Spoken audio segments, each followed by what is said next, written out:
Assalamualaikum warahmatullahi wabarakatuh.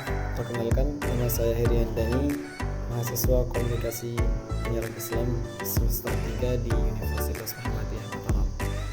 Dalam video kali ini kita akan membahas tentang interaksi antar unsur dakwah.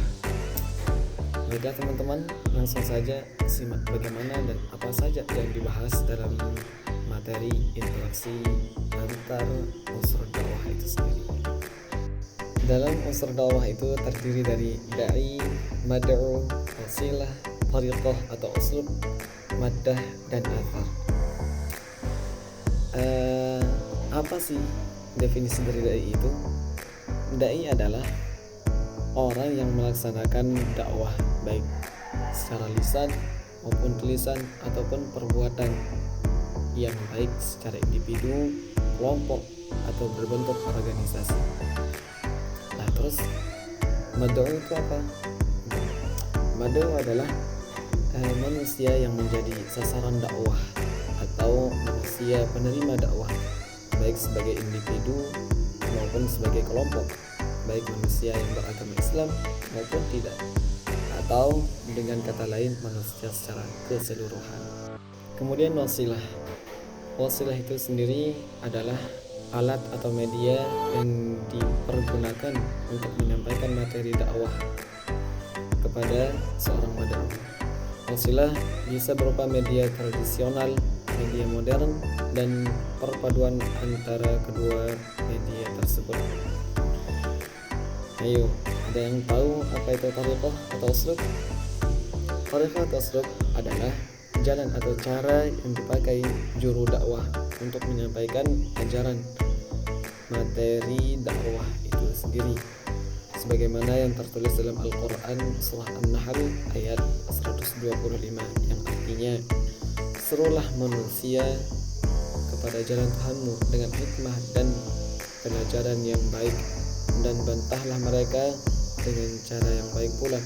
Sesungguhnya Tuhanmu dialah yang lebih mengetahui tentang siapa yang tersesat dari jalan-jalannya, dan dialah yang lebih mengetahui orang-orang yang mendapat petunjuk. Jenis tariqah dakwah.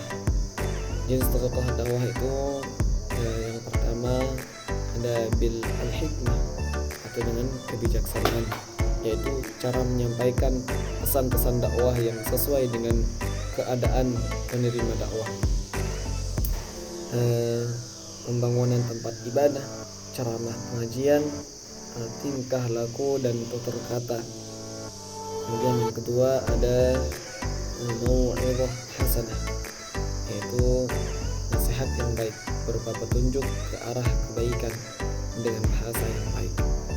Kemudian yang ketiga ada mujadalah atau diskusi apabila dua metode di atas tidak mampu diterapkan dikarenakan objek dakwah mempunyai tingkat kekritisan tinggi seperti ahli kitab, orientalis, filosof, dan lain sebagainya. Setelah kita mengetahui unsur-unsur dakwah di atas seperti da'i, mad'u, wasilah, tariqah atau uslub, maddah, dan athar, selanjutnya bagaimana interaksi antar unsur dakwah tersebut.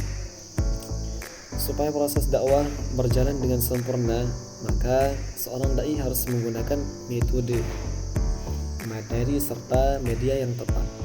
Seorang dai harus mempunyai materi yang sesuai dengan situasi dan kondisi mad'u, yang mana dalam penyampaian materi si dai hendaknya menggunakan metode-metode pokok bagi seorang dai.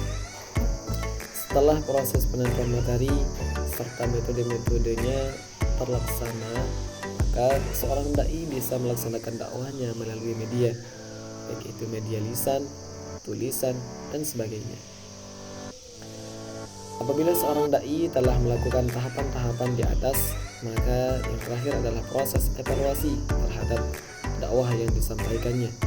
Bagaimana respon atau feedback dari mad'u yang disebut dengan athar tadi di atas. Evaluasi dan koreksi terhadap efek dalam dakwah harus dilaksanakan secara radikal dan komprehensif. Artinya tidak secara parsial atau setengah-setengah. Seluruh komponen sistem atau unsur-unsur dakwah harus dievaluasi secara keseluruhan. Para dai harus mempunyai jiwa terbuka untuk melakukan pembaruan atau perubahan. Jika proses evaluasi telah menghasilkan beberapa keputusan, maka segera diikuti dengan tindakan korektif atau corrective action.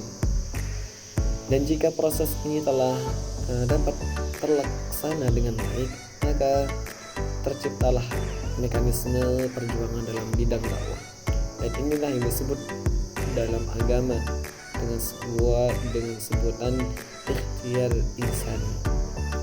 Jadi dalam proses penyampaian ajaran agama Islam, maka si dai harus sangat memperhatikan unsur-unsur dakwah guna mewujudkan efektivitas dalam menyampaikan supaya si mad'u bisa menerima dan mengaplikasikan ajaran-ajaran agama yang telah disampaikan. Wallahu a'lam. Mungkin itu saja materi dari saya, semoga bermanfaat. Kurang dan lebihnya saya mohon maaf. Wassalamualaikum warahmatullahi wabarakatuh.